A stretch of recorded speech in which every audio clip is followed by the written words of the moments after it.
Hello friends, কেমন আছো সবাই? আমি তো ভালোই আছি। মায়াপুরের সেকেন্ড পার্ট ব্লগ নিয়ে চলে এসেছি তোমাদের সামনে। তো অনেকটাই দেরি হয়ে গেল, ফার্স্ট পার্ট দিয়েছিলাম বেশ কয়েকদিন আগে। আর এই যে সেকেন্ড পার্টে যে মন্দিরগুলো আলাদা করে ঘুরেছি, সেই মন্দিরগুলোর কিছুটা ঝলক তোমাদেরকে দেখাতে পারবো, কারণ সব মন্দিরেই বন্ধ ক্যামেরা, মানে ক্যামেরা নট অ্যালাউ। কি করব বলো, কিছুই শেয়ার করার সুযোগ নেই। তারপরেও অনেক লুকিয়ে লুকিয়ে ভিডিও আমি করেছি। তো একটু ঝাপসা এলোমেলো হতে পারে, সেটা একটু ম্যানেজ করে নিও, কারণ নতুন ফোন পুরনো ফোন মিলিয়ে যেহেতু ভিডিওটা করা হয়েছে, আর পুরনো ফোনের স্ক্রিনটা এতটাই দাগ পড়ে গেছে কিছুই আমি দেখতে পারছিলাম না। তো কি আর করার। তো সেই কারণে আর অনেকটা দিন হয়ে যাওয়ার কারণে আমি ঠিক ভুলেও গেছি কোনটা আগে কোনটা পরে বা কোনটার মধ্যে কি ছিল।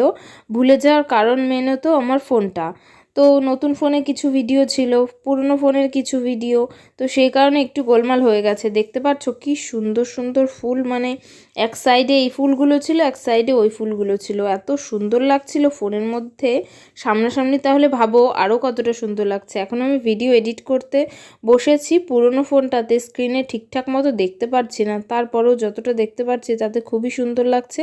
কিন্তু তোমরা অবশ্যই ভিডিওটা দেখো, তোমাদের আশা করছি ভালোই লাগবে। তো দেখো, এখানেও এসেছিলাম, লুকিয়ে লুকিয়ে একটু ভিডিও করেছিলাম। অনেকগুলো মন্দিরেই গেছি, কিন্তু কোনটা কোন মন্দির আমার ঠিক মনে নেই। দেখে দেখে যে তোমাদেরকে বলবো তারও উপায় নেই, কারণ ফোনটার স্ক্রিনটা পুরোটাই ঝাপসা হয়ে গেছে। আর এই যে দেখো, একটা মন্দিরের মধ্যে পুকুর ছিল না, অনেক মাছ ছিল, বড় বড় ছোট ছোট। আর সবাইকে নয়, সবাই দেখো মাছগুলোকে বিস্কিট দিচ্ছিল খেতে। তো মাছ অত বিস্কিট আর মাছ খেয়ে পারছিল না। দেখতে পাচ্ছ কত বিস্কিট জলে ভাসছে, কত সবাই টাকা দিয়েছে দক্ষিণা। কিন্তু এই আমার মনে হয় জলের মধ্যে ভেবে টাকা না ফেলে দিয়ে কোনো মানুষকে বা ভিখারিকে যার দরকার তাদেরকে দিয়ে দেওয়াই ভালো। ঠাকুরের নামে যতই দেওয়া হোক, জলের মধ্যে তো আর কোনো কাজে লাগবে না, তাই না? তো যদি কাজে লাগে সেটাতেই তো উপকার মানুষের।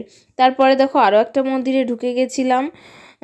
তো মায়াপুর যাওয়া আর থেকে আসা নিয়ে খুবই একটা প্রবলেমের সম্মুখীন হয়েছি। সব দিক থেকেই যাওয়াটা হয়তো ভগবান চাইনি যে আমরা এখন যাই মায়াপুর। তো আসার পরেও বেশ কিছু ঝামেলা হয়েছে, সেসব আর নাইবা বললাম। তো ওইসব অত ঝামেলা অশান্তি মিলিয়ে মায়াপুর ঘোরা, হয়তো বা ভগবান চাননি যে আমরা এখন মায়াপুর যাই। জোর জবরদস্তি তো কিছু হয় না বলো। তো সেই জোর করতে গিয়ে এই পরিণতি, কিন্তু ভাবতে পারিনি যে এতটা দূর গড়াবে ব্যাপারটা, যার যে একটু বেশিই থাকবে। কিছু করার নেই। তো যেই কথা সেই কাজ। দেখো, একটু লুকিয়ে লুকিয়ে ভিডিও আমি করেছিলাম, যেখানেই ক্যামেরা কাউকে করতে দেখছে সেখানেই বকা খাচ্ছে। আমি অনেক মন্দিরেই ক্যামেরা করেছি, কিন্তু আমি এই মন্দিরটার মধ্যে ঢোকার পরে লাস্ট ফিনিশিংয়ে একটু, মানে বকা ঠিক বলা যায় না, এই ক্যামেরা বন্ধ করো এরকম একটা ব্যাপার একটু জোরেই বলেছিল। সব জায়গায় লেখা ক্যামেরা বন্ধ, ক্যামেরা নিষিদ্ধ, কিন্তু কেন এটা করে বুঝি না। এত সুন্দর সুন্দর দেখা যায়, সেটা যদি সামনে অন্য মানুষের সামনে প্রকাশ পায়, প্রচার হয়, সেটা তো আরোই ভালো, তাই না? তো জানি না কি ব্যাপার না ব্যাপার। দেখো সবাই হাঁটাহাঁটি করছিল, আমার যেহেতু ক্যামেরাটা হাতে লুকানো ছিল সেই কারণে দেখো কেমন উল্টো পাল্টা সব উঠে গেছে। তোমরা আজকের দিনটা একটু ম্যানেজ করে নিও। নেক্সট ভিডিও থেকে আমি আশা রাখছি যে আমি নতুন ফোনে ভিডিও এডিট করব, তো প্রবলেম একটু কম হবে। আর এই ফোনটা আমাকে ঠিক করাতে হবে, কিন্তু তার আগে সব ব্যাকআপ নিয়ে নিতে হবে ফোনের ফটোগুলো এই ফোনে। এই কারণেই আর কি লেট হচ্ছে। আর ফোনে তো দেখাও ঠিক মতো যাচ্ছে না, দেখি আমার দেওরের কাছ থেকে ব্যাপারটা করতে হবে, কারণ ফোন সম্বন্ধে আমার অতটা আইডিয়া নেই। তো যাই হোক আর কি, আরও অন্য একটা মন্দিরে ঢুকে গেলাম। দেখো প্রায় 5-6টা মন্দির মায়াপুরে দর্শন করেছিলাম বিকাল টাইমে। যেতে যেতেই বেজে গেছিলো একটা, যার কারণে আমরা ঠিকমতো ভালো করে ঘুরতে পারিনি। নবদ্বীপটা একটু ঘোরার ইচ্ছা ছিল, তো নেক্সট টাইম ভগবান যখন চাইবে তখন অবশ্যই যাব। বিনা চাওয়াতে চলে গেছি, তার কারণে অনেক ভোগান্তি ভুগতে হয়েছে। ওই যে দেখো, আমার বাবা সবসময় সামনে সামনে হাঁটছিল দেখে ভিডিওর বেশিরভাগই আমার বাবা উঠছে। আমার এই যে দেখো মা আর আমার বড় গেছিলো, আর আমি এই যে দেখো অনেকক্ষণ নিজেকে দেখায় না, তো একটু নিজেকেও দেখিয়ে নিলাম। আর কি বলবো। তো দেখো কি সব ভিডিওতে উঠেছে, এগুলো ঠিক করতে হবে। তো যারা আমার ভিডিও দেখো অবশ্যই একটু ফোনটা ব্যাকা করে করে দেখে নিও। মন্দিরগুলো ঠাকুরগুলো খুবই সুন্দর সুন্দর হয়েছে, হয়েছে নয়, খুবই সুন্দর। ঠাকুর তো সবসময় সুন্দরই হয়। আর এই যে দেখো মাঝখানে গৌর সুন্দর, লক্ষ্মীপ্রিয়া দেবী, বিষ্ণুপ্রিয়া দেবী, মানে ঠাকুর সবগুলোই। আর এদিকে সেদিকে অনেক ঠাকুর আছে, আমার সঠিক জানা নেই, ওটা আমার বর বলে দিল তাই। কারণ আমার শ্বশুরবাড়িতে তো বিষ্ণুপ্রিয়া দেবীর পুজো করা হয়, প্রভুপ্রিয়াজি যাকে বলা হয়, যাদেরকে বলা হয়, তো সেই কারণে ওরা একটু এই ব্যাপারটা জানবে ভালো। আমিও কিছুটা শুনতে শুনতে শিখছি, যেহেতু এখানে বিয়ে হয়েছে এসবই তো আমায় শিখতে হবে। আর যাই হোক না কেন, এসব কথা কি বলছি, ক্যামেরাটা যে এতই উল্টোপাল্টা করে ফেলেছি কিছুই আমার মানে বলার নেই। যেরকম আছে একটু প্লিজ ম্যানেজ করে নিও, একটু দেখে নিও এইভাবেই। নেক্সট ভিডিও থেকে এটা আর হবে না, আমি ঠিকঠাক করারই চেষ্টা করব। তারপর দেখো এই যে আরও একটা মন্দিরে, আমার মা আবার সব মন্দিরে গিয়ে দক্ষিণা দিয়ে চরণামৃত নিচ্ছিল, আমি আর যাইনি ওদিকটাই, মানে চরণামৃতের দিকে। তো দেখো ওই যে সামনের দিকটা দিয়ে অন্য একটা প্যান্ডেল বলতে যাচ্ছি, দেখেছো, ঠাকুর দেখতে যাই তো সেই কারণে প্যান্ডেল বেরিয়ে গেল মন্দিরে আর কি।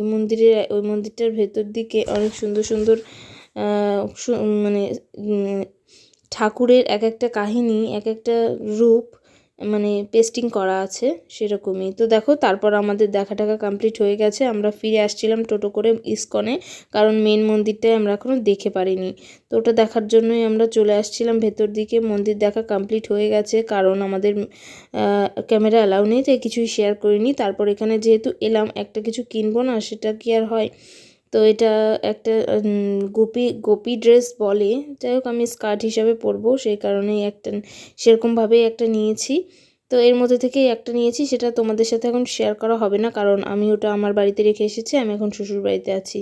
সম্ভবত এই যে দেখো নিচের পিঙ্ক কালারটাই নিয়েছি, তো পিঙ্ক কালারটাই নেওয়া হয়েছে। যখন আমি আবার আমার বাড়িতে যাব তোমাদের সাথে অবশ্যই শেয়ার করবো। এটা টপ বানানোই ছিল, ব্লাউজ দিয়ে পরার কোনো ব্যাপার নেই। তো তারপরে আবার দেখো একটু কি করেছি জানি না, ভিডিওর মধ্যে হাবি যাবি, একই ভিডিও সম্ভবত দুবারও হয়ে যেতে পারে, একটু ম্যানেজ করে নিই। ওই যে আমি বললাম না আগে পরে হয়ে যাবে ভিডিও, তো কিছু করার নেই। এটা দেখো, এটা হচ্ছে তোমাদের আরও একটা মন্দির টোটো করে আসার আগে, কিন্তু ওইটা আমি আগে দিয়ে ফেলেছি। আর ফোনটার অবস্থা এতটাই করুণ যে আমি আর চেঞ্জ করতে সাহস পাচ্ছি না, আবার পুরোটা ডিলিট করা, ভয়েস দেওয়া তো সবসময় সম্ভব হয় না। তো ওটা ভিডিও আমার এডিট করা কমপ্লিট হয়ে গেছিলো, আমি পোস্টও করে ফেলেছিলাম আনলিস্টেড করে। তারপরে ভিডিওটা চোখে পড়লো, আবার অ্যাড করার জন্য নতুন করে আমি চালু করলাম। তো পুরো ভিডিওটা দেখো কত সুন্দর লাগছে, শ্রীকৃষ্ণের জন্মবৃত্তান্ত সব কাহিনী সব এক এক করে দেওয়া আছে ছবিতে, মূর্তি আকারে, খুবই সুন্দর লাগছিল দেখতে সামনের থেকে।